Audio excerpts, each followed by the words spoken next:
स्वागत है आपका एक और नई वीडियो नई अपडेट के साथ। वसंत भाग 3 8वीं कक्षा के आज हम करेंगे अकबरी लोटा। अकबरी लोटा के बारे में पढ़ेंगे कि इस लेसन में दिया गया है।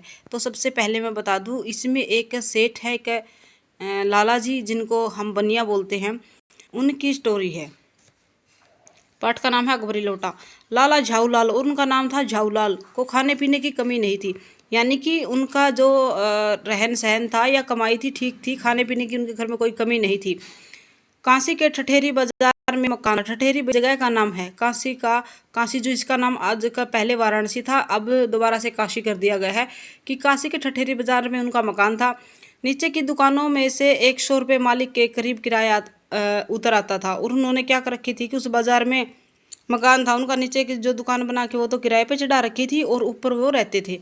अच्छा खाते थे, अच्छा पहनते थे, पर 250 रुपये तो एक साथ आँख सेकने के लिए भी नहीं मिलते थे।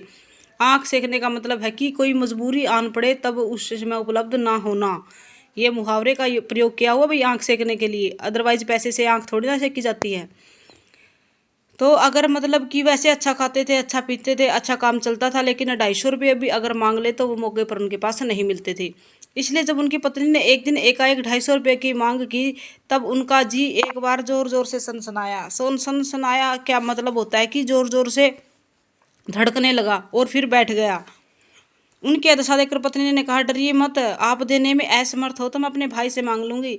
उसने अपने पति की हालत देखी तो पैसे का नाम सोचा, क्या पैसे चाहिए तेरे को? कौन से पैसे, कैसे पैसे? मतलब उसकी पत्नी ने कहा, अरे शांत शांत शांत, अगर नहीं है तो मैं अपने भाई से ले लूँगी। असमर्थ होता है कि देने में काबिल ना होना। और ये देखिए, ये लाला जी बैठे हुए हैं अपने गद्दे पे, उसकी पत्नी पैसे मांग रही है और ये हक्के बक्के रह गए बिल्कुल ही। और पत्नी कह रही कि कोई बात नहीं, मैं अपने भाई से ले लेती हूँ, नहीं है तो नहीं आपके पास। लाला झाऊलाल तिलमिला उन्होंने रौब के साथ कहा कि अजी हटो, 250 रुपये के लिए भाई से भीख मांगेगी, मुझसे ले लेना।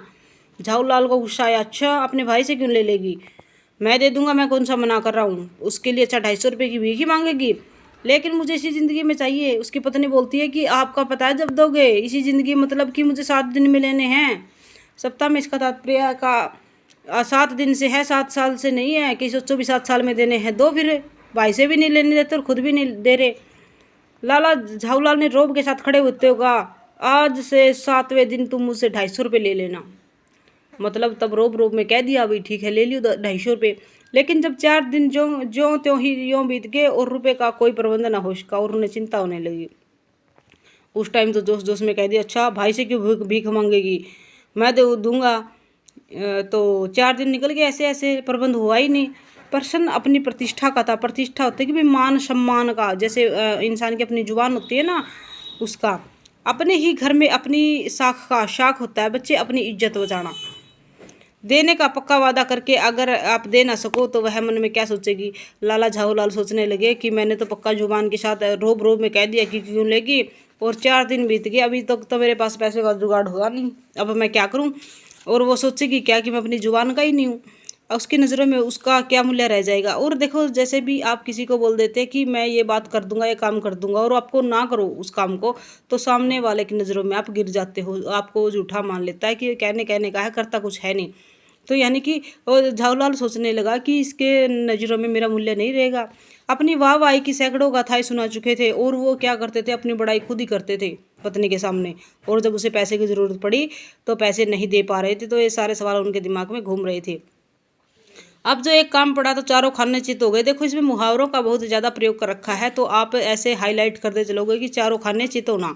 चारों खाने चित होने का मतलब है कि एकदम से अपने काम के, चारों खाने चित होने का मतलब है कि अपने काम से वंचित हो जाना, कोई काम मतलब बिल्कुल सुन हो जाना, नहीं बन पड़ना। यह पहली बार उसने मुंह खोलकर कुछ रुपए का सवाल किया था, यानी कि उसकी पत्नी ने उससे पहली बार पैसे मांगे थे और वो चारों खाने चित हो गए। इसका मतलब है बिल्कुल ही देने में असमर्थ हो गए। इसमें अगर दुम दबाकर, ये भी मुहावरे का प्रयोग है भाई, दुम दबाकर निकल भागे तो फिर क्या ही मुंह दिखाएंगे। मतलब पहली बार तो पत्नी ने पैसे मांगे और जोश जोश में कह दिया कि दे दूंगा, और 7 दिन के अंदर अंदर।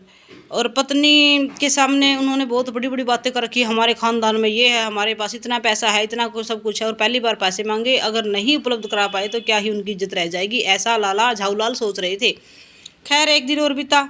5वें दिन घबराकर उन्होंने पंडित बिलवासी मिश्र को अपनी विपदा होती भाई अपनी आप बीती, जो उसके ऊपर दुख आया था इस चीज़ का, वो सुना। संयोग कुछ ऐसा बिगड़ा कि बिलवासी जी भी उस समय बिल्कुल खुक थे। खुक का मतलब होता है बिल्कुल भी पैसे नहीं था, एक भी खाली थे, पैसा नहीं था, बिल्कुल कंगाल थे। उन्होंने कहा मेरे पास तो नहीं है, पर मैं कहीं से मांग जांच कर लाने की कोशिश करूंगा, अगर मिल गया तो कल शाम तक तुमसे मकान पर मिलूंगा। उन्होंने कहा कि भी अब तो मेरे पास नहीं है, अगर मैं कोशिश करूंगा किसी पास मिल गया तो मिलते हैं तो आपको भी देने की कोशिश करूंगा। वहीं आज शाम थी, हफ्ते अंतिम दिन, कल 250 रुपये याद तो गिन देना, ये आ सारी हेकड़ी से हाथ धोना, हेकड़ी से हाथ धोना, ये फिर आ गया भाई मुहावरा।